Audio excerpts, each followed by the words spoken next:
Welcome back into every game on the board, part number 3 with our three-hole hitter, Kelly Stewart at Kelly in Vegas on Twitter, Barstool Sportsbook, wagertalk.com. Kelly, welcome in. How are you? I thought I was going to get the Hustle podcast from you there. The way you said it, I didn't have you on the screen. I was like, Drew, you're an hour early. We got the Hustle here in about 45 minutes, so I am doing good. Just finished bet on it. Long day. I got to travel to Arizona tomorrow for a wedding. So I'm going to get some work done on the plane ride. But boy, do I feel like a little wound, a little tight today, if you will.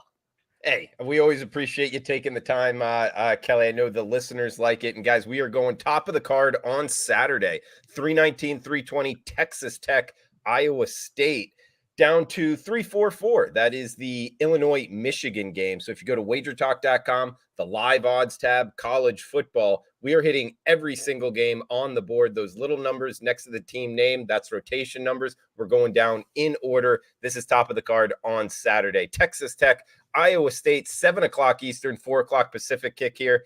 47.5 being the total, Kelly, -3 in the hook. That's Iowa State, the Cyclones in Ames, Iowa. There's a lot to unpack in this one, Drew, and I'm going to just be completely honest. I'm going to stay away from this game, but I do have a slight nod to Iowa State, who has just been terrible in Big 12 play. I don't want to lay it with this team, but if you've been watching this show enough, you know exactly why I can't take the points with Texas Tech on the road. Sure, they need another win to become bowl eligible. I'm not sure it's going to happen here. This Iowa State defense has been pretty stout, but again, I cannot trust this team to be laying points even at home. It's going to be a cold one there in Ames, and I do think the weather and the Cyclones get the best of the Red Raiders. All right, looking towards the home team, Iowa State, staying in the Big 12. Up next, a game Kelly is very familiar with here. 2 o'clock Eastern, 11 a.m. Pacific, 321, 3322. Kansas State at West Virginia. We got the Wildcats, your Wildcats, Kelly in Vegas. 7.5 point road favorites, 54.5 being the total. Gonna have to ask them to win by margin. Can they do it? We are, and normally, Drew, when teams are off back-to-back road games, I'm looking to fade them. Now, I'm not laying it here with the Wildcats, and Will Howard will be the starter because Adrian Martinez got hurt in that Baylor game, won't be back for a few weeks.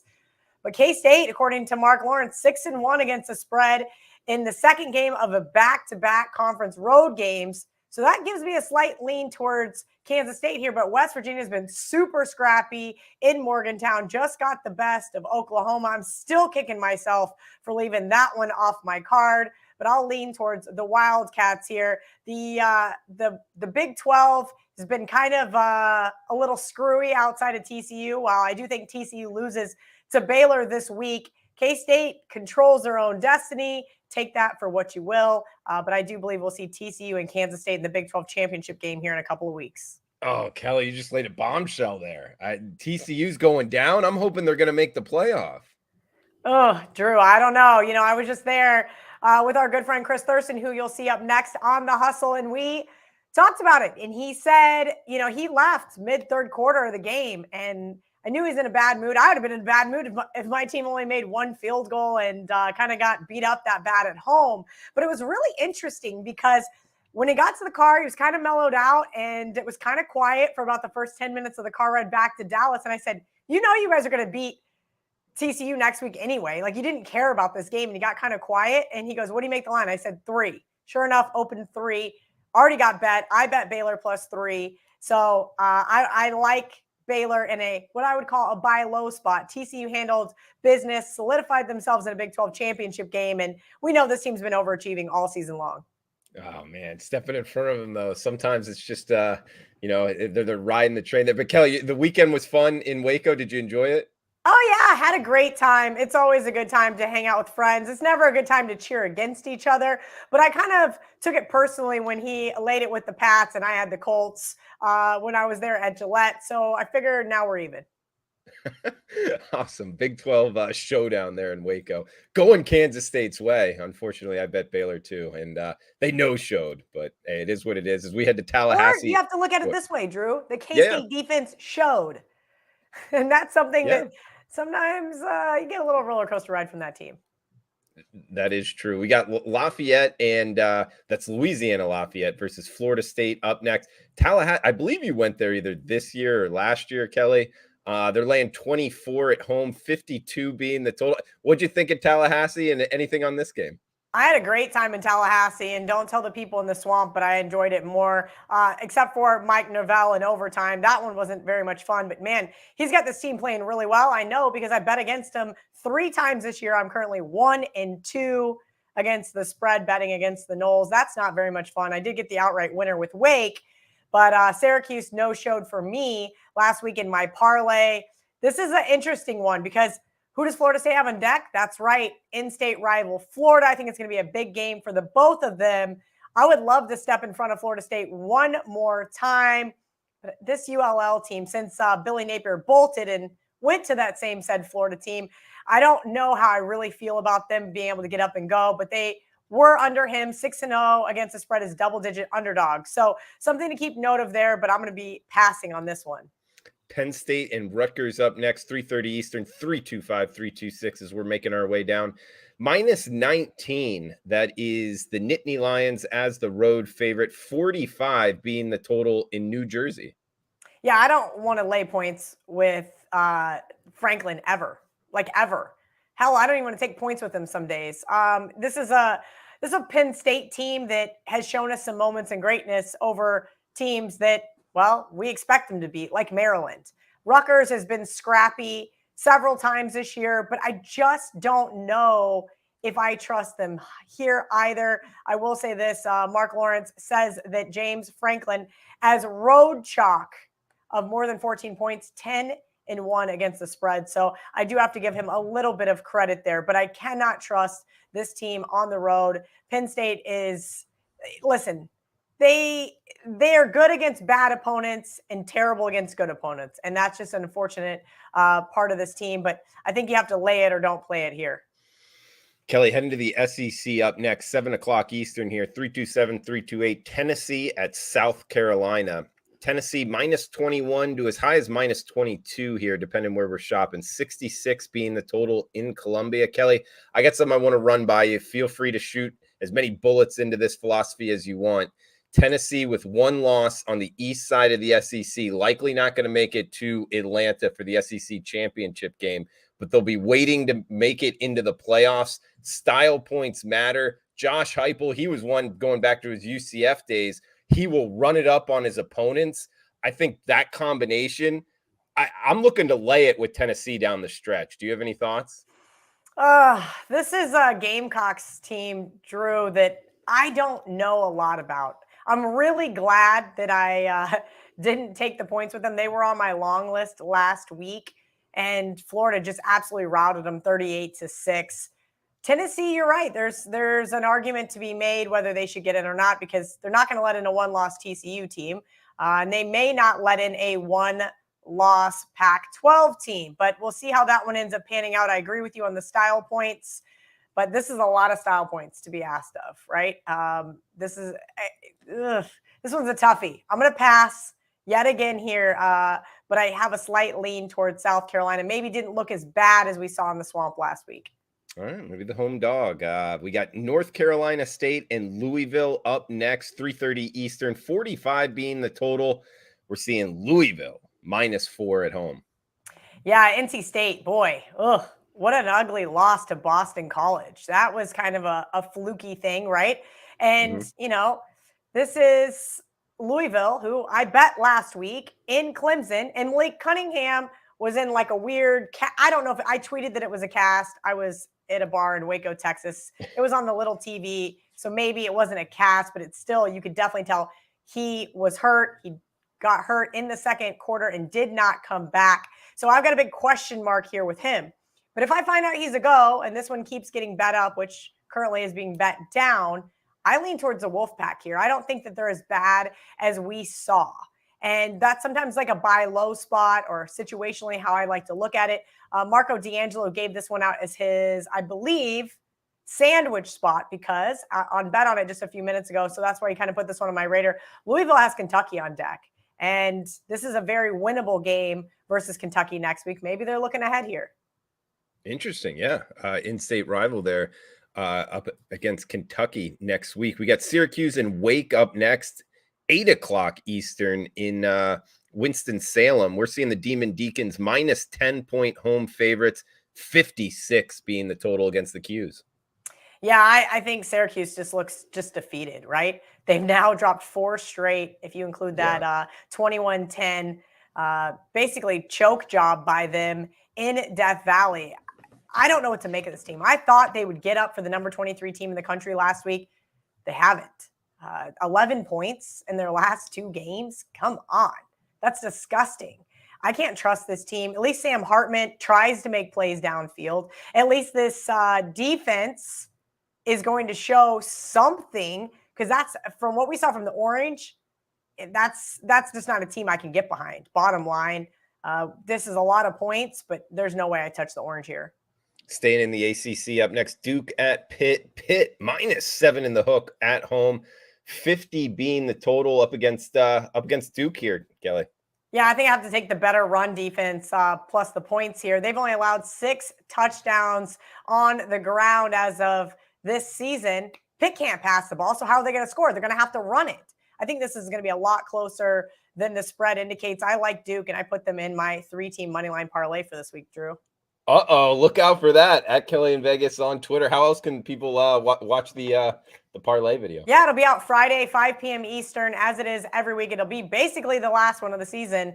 So we gotta do something here, because the last few weeks have not been fun whatsoever. Drew, this has been a tough year. These underdogs, whether I'm leaving them off the list like I've done the last couple weeks, finally I just started tweeting out my entire list, because at least then you can cherry pick your own. I've been doing a terrible job picking, but I do think Duke gets the best of Pittsburgh here. All right, look towards the Duke Blue Devils as the 7.5-point underdog there up against Pitt. We get heading to the Big Ten up next. East Lansing, Michigan State minus 10 in the hook at home, 47.5 being the total as they host the Indiana Hoosiers, Kelly. Drew, do you really want to lay this many points with Sparty?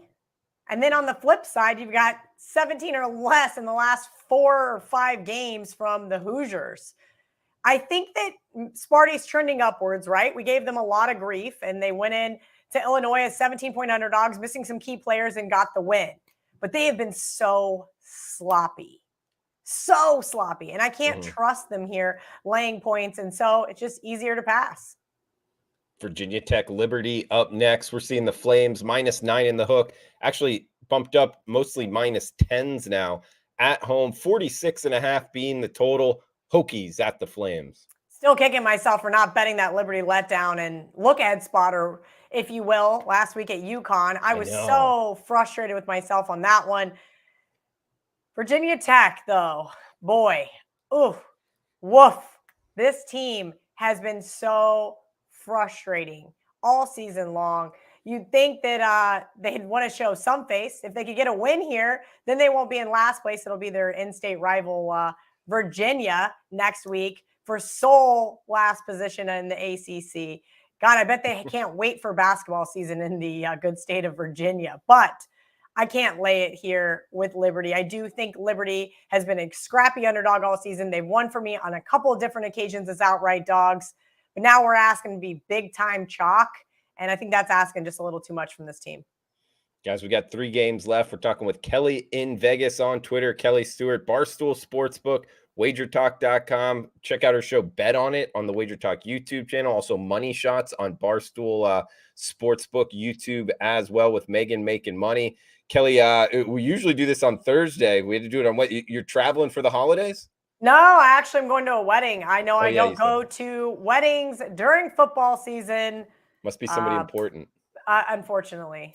Still, I went and bought a dress this morning. That's the type of girl I am. But I'm ready to go. Fly out to tomorrow. So I appreciate you being flexible with this, Drew.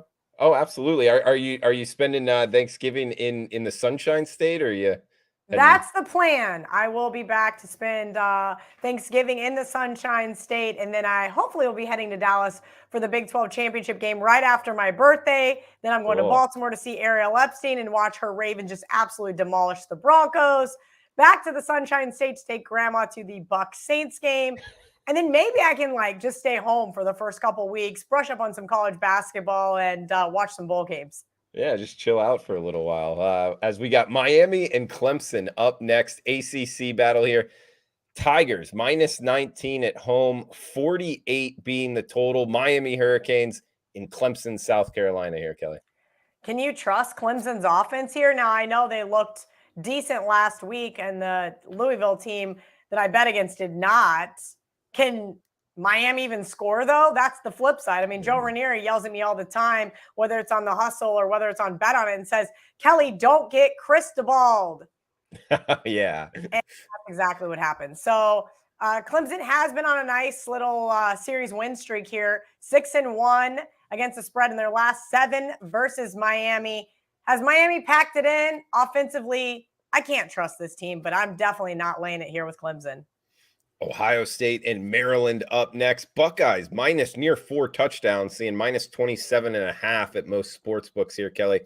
63 being the total. Buckeyes heavily favored in College Park. You liking anything Ohio State and Maryland? I almost was going to say pass on this game. I want nothing to do with it, but I called our good friend Ralph Michaels this morning and said, hey, do you have any trends and angles on how the Buckeyes are prior to playing Michigan? And he said, give me 20 minutes. And guess what? They're just 1-7 against the spread in their last 8 prior to playing Michigan. We know that Ohio State's kind of struggled in the first half this year, whether that was against Iowa or Northwestern. I know Maryland's not a good football team, and we spoke about them to start the show versus Penn State. But I kind of have to wonder if Ohio State isn't looking ahead here. A lean towards taking the points with the Terps. Maybe Terps first half is a better play. I like that stat. So 1-7 ATS last 8 week prior to Michigan. That's Ohio State, right? Absolutely. And you know what's scarier is I took my best bet Illinois.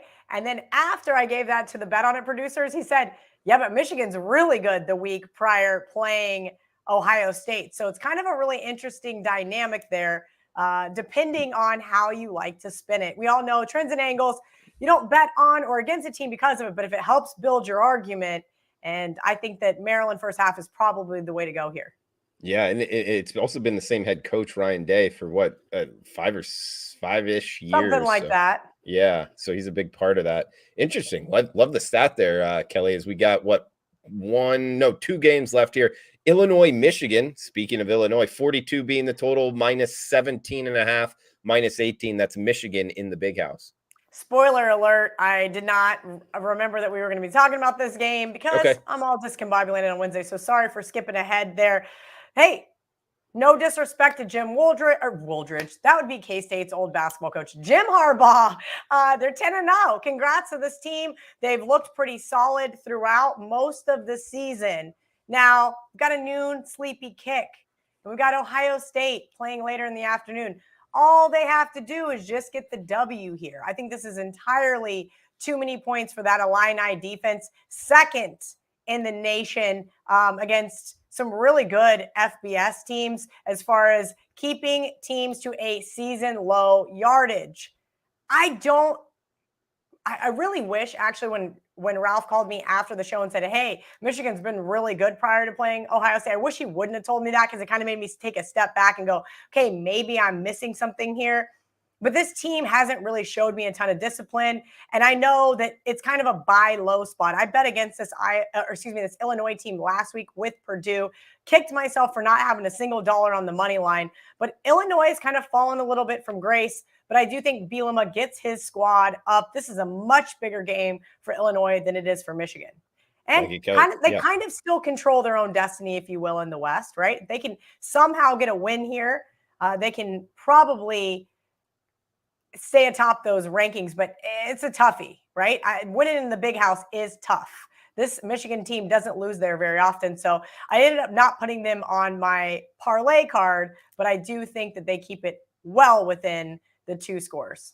Sure. The defense. Yeah, you bring it up. I mean, tough place to play, but there is up to as high as 20 miles per hour winds projected. So that might help. A little bit of weather. You know, you mentioned Ryan Day, and Harbaugh sometimes as well will do that kind of Bill Snyder-esque, like really gross playbook because you don't want to show Ohio State very much the week prior. So kind of hoping for that to go my way as well. Yeah, could see that happen. Absolutely, guys. That's going to do it for the segment. Top of the card here on the Saturday slate. Our part number 2, Kelly in Vegas on Twitter, Kelly Stewart, Barstool Sportsbook, wagertalk.com. Bet on it. Money shots with Megan making money.